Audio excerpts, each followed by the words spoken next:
ni ba, so ba za ka tsorata ni ba. Duk yanayin da za ka zo mini ba za ni manta baya ba.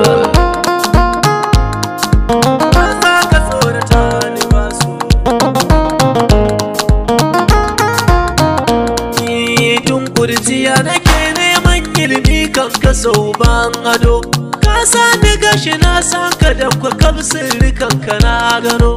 Duk walƙiyar ka so ni na san ba ta wuce gaban gado. Komai fada da mai tarkibi tilas ya kyala dan bado. Na san farka na san bakin ka zan bayyana ka gwargwado.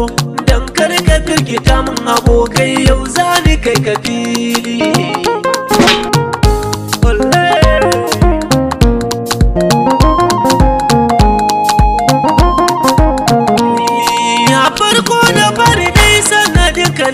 Kisa na farko yar kankanar halitta so amma gashi ya ci dogo.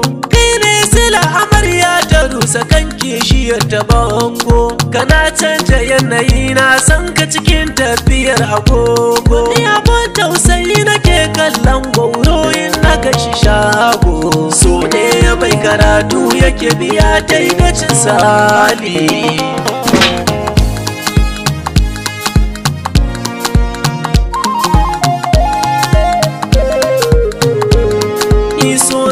Sabirat mai ganga kullum yawan mafarki. Ni na yi zaton cikin soyayya zai zama kamar sadauki. Ashe baya kyala mai unguwa domin ya hukunta sarki.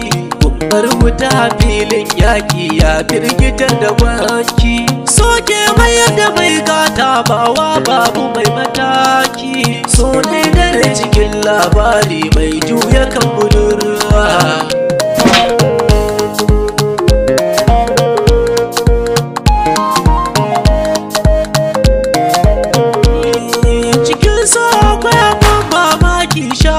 Dauki shirwa so kasuwar kalama zance mai yi wa zuci tsawa. In har ya so ka tilas ya saka dara kama da wawa. In kauyaki ka sautin kukan ka zaiyo kama da garwa.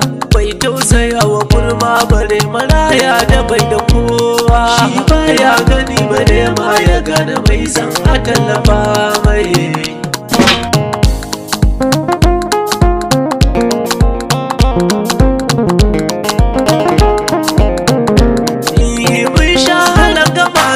Shi ya sahin ina kararrami da dai tafiya ciki rai ya nuna karfi ya taɗiye ni. Gani sayin da kuciya ku shawara ba ta mini komi. Na sha wuyarsa don nai musu da shi ya saka ni turmi. Amma a yanzu na gane zuciya ce ta tallafa mai. Ko yayi rikida ya canja ni ba ya sani kuka.